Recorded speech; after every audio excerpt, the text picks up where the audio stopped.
اللہ کی آپ غیرت دیکھیں کہ اللہ تعالیٰ کسی نیک عمل کو بھی قبول کرنے کے لیے تیار نہیں ہے اگر خالصتاً اس کے لیے نہ ہوا۔ اللہ بڑا ڈاٹا ہے۔ کتابوں کا خدا اور ہے اور بابوں کا خدا اور۔ مسند احمد میں حدیث ہے، جس نے دکھلاوے کے لیے نماز پڑھی اس نے شرک کیا۔ پڑھی نماز، کیا شرک۔ جس نے دکھلاوے کے لیے روزہ رکھا اس نے شرک کیا، اور جس نے دکھلاوے کے لیے صدقہ کیا اس نے بھی شرک کیا۔ اچھا کر رہا نیکی ہے اور الٹا جنہوں کہتے ہیں گاٹے فٹ ہو رہی ہیں۔ قرآن حکیم میں کم از کم 4 مقامات پہ یہ مضمون ریپیٹ ہوا ہے کہ جو اس قسم کے اعمال کرنے والے لوگ ہیں، اللہ فرماتا ہے قیامت والے دن ہم ان کے اعمال کی طرف بڑھیں گے اور ان کو بکھرا ہوا غبار کر دیں گے۔ جیسے کوئی ایک فٹ بال کی طرف بڑھتا ہے نا اور ٹھوکر مار کے پرے کرتا ہے، اللہ تعالیٰ فرماتا ہے ہم ایسے لوگوں کے اعمال کو ختم کر دیں۔ بخاری اور مسلم دونوں میں حدیث ہے، جب اللہ تعالیٰ نے صلہ رحمی کو پیدا فرمایا تو اس کو مخاطب کر کے کہا کہ جو تجھے جوڑے گا میں اس سے اپنا تعلق جوڑوں گا، اور جو تجھے توڑے گا میں اس سے اپنا تعلق توڑ لوں گا۔ تو یہ اسلام میں حقوق اللہ اور حقوق العباد یہ پیرلل میں چلتے ہیں۔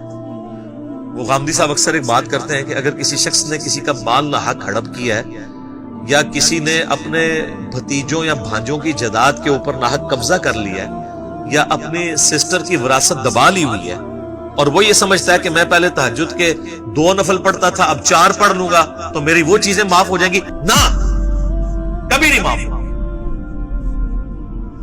آپ خانہ کعبہ میں تکبیر اولیٰ کے ساتھ پوری زندگی بھی نمازیں پڑھتے رہے، ایک پیسہ بھی کسی کا دبایا وہ معاف نہیں ہوتا۔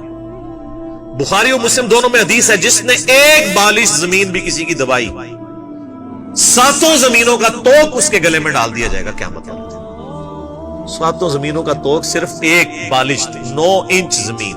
یہاں لوگ پورے مکان ہڑپ کر جاتے ہیں، پلاٹ ہڑپ کر جاتے ہیں لوگوں کے، اور وہ لوگ یہ سمجھتے ہیں کہ ہم 1 لاکھ بندوں کا دسترخوان چلا کے جو ہم نے لوگوں سے زبردستی زمینیں ہتھیائی ہیں اور اپنی ہاؤسنگ سکیمز بنائی ہوئی ہیں، یہ 1 لاکھ لوگوں کو روزانہ کھانا کھلانا، 1 ارب لوگوں کو بھی روزانہ کوئی کھانا کھلائے، اللہ کو فرق نہیں پڑتا۔ اللہ کے کرائٹیریا ہی بالکل ڈیفرنٹ ہے۔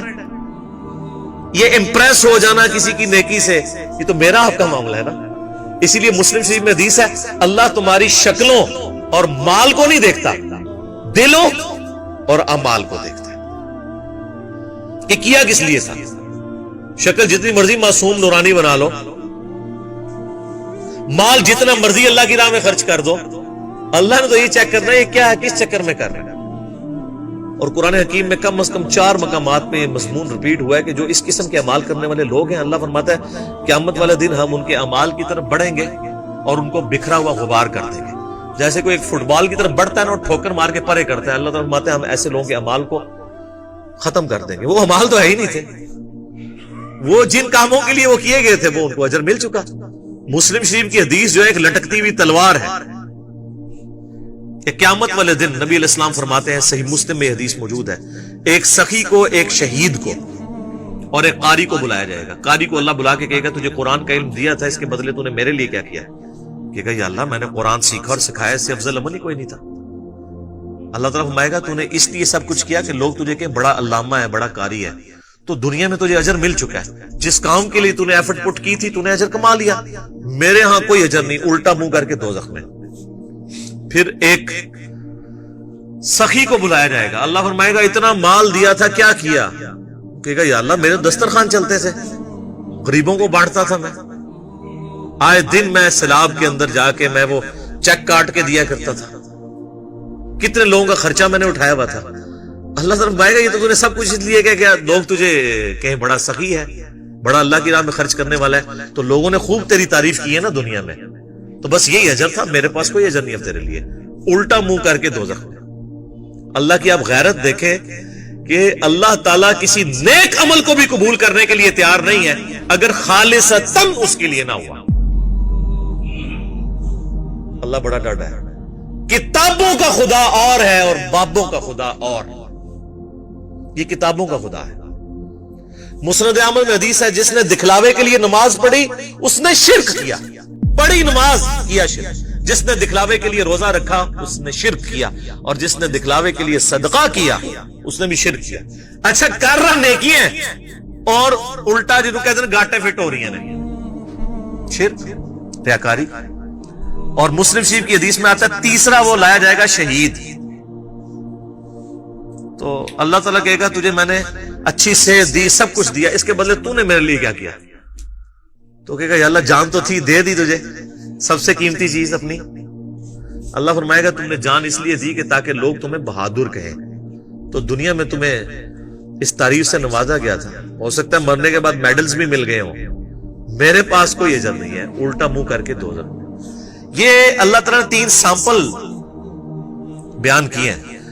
اس انسانیت میں نیک اعمال کے اعتبار سے اس سے بڑا کوئی عمل ہو سکتا ہے کہ کوئی شخص قرآن کا علم سکھاتا ہو؟ نمبر 2، اللہ نے دولت دی ہو، اللہ کی راہ میں خرچ کرتا ہو، اور نمبر 3، جان بھی اللہ کے لیے دے دے. یہ 3 سب سے بڑی نیکیاں ہو سکتی ہیں نا کائنات میں. تو تینوں کا آپ حشر دیکھ لیں تو باقی تو کسی کھاتے کے اندر ہی نہیں آتے. کوئی مجھے بتائے ان تینوں سے بڑی کوئی نیکی ہو سکتی ہے؟ بخاری میں حدیث ہے سب سے بہتر وہ جو قرآن سیکھے اور سکھائے. بخاری مسلم میں حدیث ہے کہ حسد اسی شخص پہ کیا جا سکتا ہے، رشک، کہ جسے اللہ نے قرآن کا علم دیا ہو، وہ قرآن کی تلاوت بھی کرتا ہو، لوگوں کو سکھاتا بھی ہو. اس سے بڑی کوئی چیز ہو نہیں سکتی. اور جان دینا سر، اس سے تو بڑی کوئی چیز ہی نہیں ہے. جو اللہ کی راہ میں قتل ہو جائے، اللہ نے فرمایا ان کو مردہ بھی مت کہو.